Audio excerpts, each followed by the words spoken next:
কেন হইল না, 3টা কেন হইল না, 10টা কেন হইল না, এটা বুঝার কিছু আছে, এটা মুখস্থ, ঠিক না? এটা হইল মুখস্থ। মুখস্থ জিনিসটাকে উপরেই তো আগে ইমান, ঠিক কিনা? অনেকে আছে বুঝতে হবে, মাইজবান্ডারি সবাইকে বুঝায়, কাউকে যে বুঝায় না এমন না, কিন্তু আমি কি মাইজবান্ডারি না?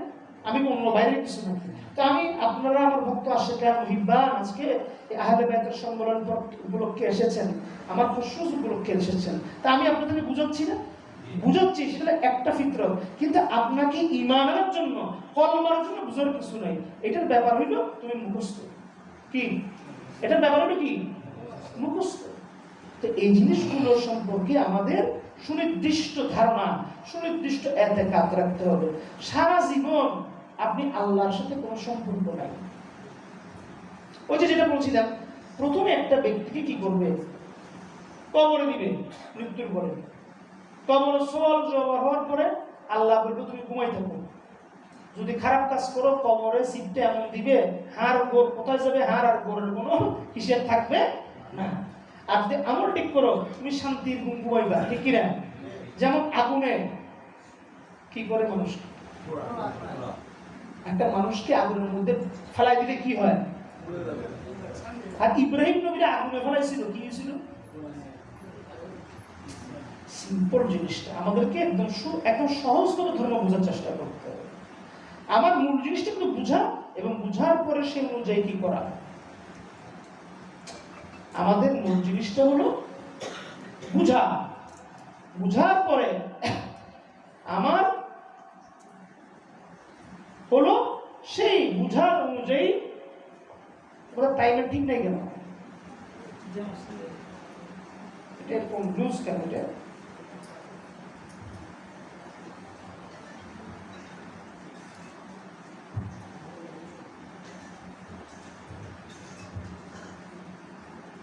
কি তুমি আমাকে শিখাইতেছো? নষ্ট হয়ে গেছে না এটা। আমাদেরকে এই জিনিসগুলোর উপরে বেসিক জিনিসকে ঠিক করতে হবে।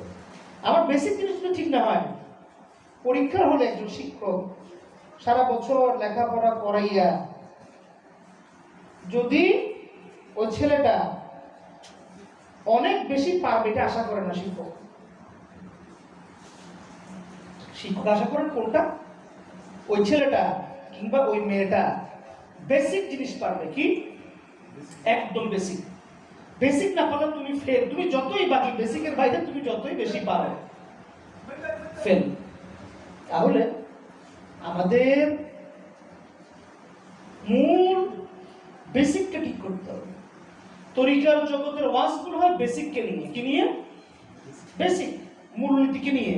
মূলনীতি ঠিক না থাকলে তুমি যতই নীতি বের করো, সেই নীতিটা এক্সিস যখন হবে দুর্নীতি, তোমার সাথে দুর্নীতি, ওই তোমার ভালো কাজটাও দুর্নীতি হিসেবে পরিগণিত হয়ে যাবে, ঠিক কিনা?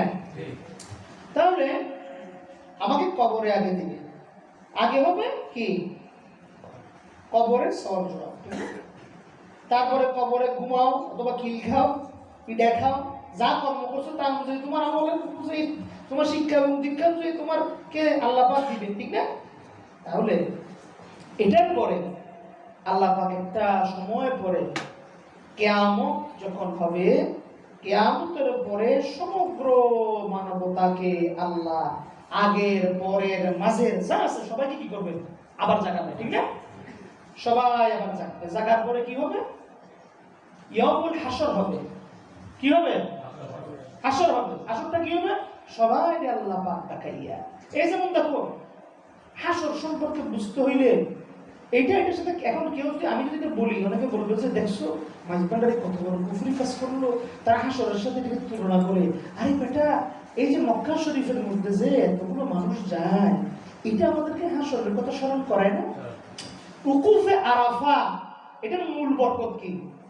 উকুফে আরাফার মূল বরকত হলো এটা আমাদেরকে হাসরের দিন, ইয়াউমুল হাসরের কথা আমাদেরকে স্মরণ করিয়ে দেয়। তো তোমাদেরকে সবাইকে যেতে হবে, তোমাদেরকে সবাইকে এই কতগুলো স্টেপ পার হইতে হবে, এর পরবর্তীতে তোমাদের একটা বিচার হবে, ঠিক না?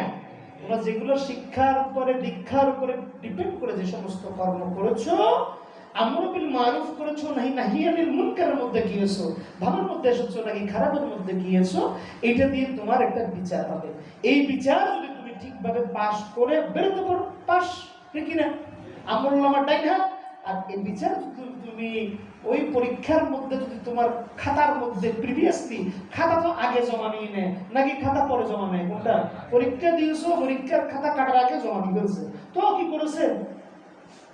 কেরামুল কাতিবিন করেছে কি? তোমার পরীক্ষার খাতা আগে এন্ট্রি করে ফেলেছে, ওই এন্ট্রি করে শেষ করার পরে তোমার এখানের মধ্যে ডাইন বাম ওইটা করলে তো পরীক্ষা ফরজারি হবে, কি জালিয়াতি হবে? জালিয়াতির কোনো সুযোগ কি আল্লাহ পাক দিবেন? দিবেন না। তাহলে তোমাকে সেই জালিয়াতির কোনো সুযোগ আল্লাহ পাক দিবেন না। তোমাকে কি করবে? এই তুমি কেরামুল কাতিবিন যেটা লিখেছে তোমার জন্য, তারা বানায় কিছু লেখে না। বাংলাদেশের কেরামুল কাতিবিনে বানায় বানায় লেখে, টাকা পয়সা ঘুষ খায়, কি সুদ খায়, ঠিক না? কেরামুল কাতিবিন কোনো ঘুষ সুদ খায় না, এজন্য তারা না কি নিষ্পাপ ফেরেশতা আল্লাহর দরবার থেকে ডিক্লেয়ার্ড হয়েছে, ঠিক কি না? তারা তোমার বালান খাতা আল্লাহর কাছে জমা দিবে। আল্লাহর কাছে যখন তোমার বালান খাতা জমা দিবে, পরীক্ষা যখন খাতা কাটে, ঠিক সরকারে কাটে নাকি সরকারের তরফ থেকে অন্য কেউ কাটে? খাতা কাটে কি সরকারে? অন্য কেউ না, শিক্ষক যারা অ্যাফিলিয়েটেড, যারা অ্যাফিলিয়েটেড সব শিক্ষক খাতা কাটে না। শিক্ষক কাটার জন্য যেরকম একটা নিযুক্তির একটা ব্যাপার আছে, তা আল্লাহর খাতা, গোলামদের খাতা কাটার জন্য একজন নিযুক্ত আছেন না, দুইজন নিযুক্ত আছেন না, 10 জন নিযুক্ত আছেন না। বাংলা ভাব সাধারণ জিনিস দিয়ে বুঝো, তাহলে কি হবে? এই বোধটা, এই তোমার এতেকাদটা, বিশ্বাসটা কি হবে? সুদৃঢ় হবে। কি হবে? সুদৃঢ় হবে। আমরা নামাজটা একটু পরে করবো আজকে, সমস্যা নেই। আমরা আজকে দরবারে পাক এসেছি, আর এখানে জুমার নামাজ যেহেতু 1:30-1:30টার দিকে হয়, আমরা একটু আধা ঘন্টা 40 মিনিট পরে নামাজ শুরু করবো। এর আগে আমরা যে আলোচনাগুলো শুনছি, এগুলো আমাদের জন্য খুব বেশি দরকার। আমাদের ইমানকে একটা সহি অবস্থানের মধ্যে, আমাদের বিশ্বাসকে, আমাদের বোধকে একটা জিজ্ঞাসার মধ্যে আনার জন্য।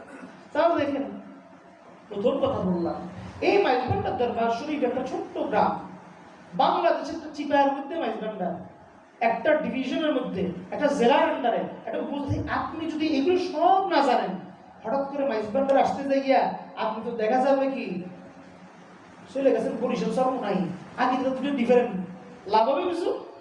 তাহলে আপনাকে আগে কি করতে হবে? আগে ঠিক মতো রাখুন, নিচে বসে রাখুন, দাঁড়ায় রাখুন। তাহলে আপনাদেরকে এই জিনিসটা এতেকাদ বুঝতে হবে, এই জিনিসটার মূল মেসেজ কি বুঝতে হবে। খেলা দরকার নেই, তুমি সোজা করে বলতে হচ্ছে, তুমি বসে কাজ করবে, দাঁড়ানোর দরকার নেই, বসে বুঝবে, হাঁটু গেলে বসে কাজ করবে। তাহলে এই জিনিসটার মূল জায়গাটা হলো কোন জায়গার মধ্যে? আমি যদি সারা জীবন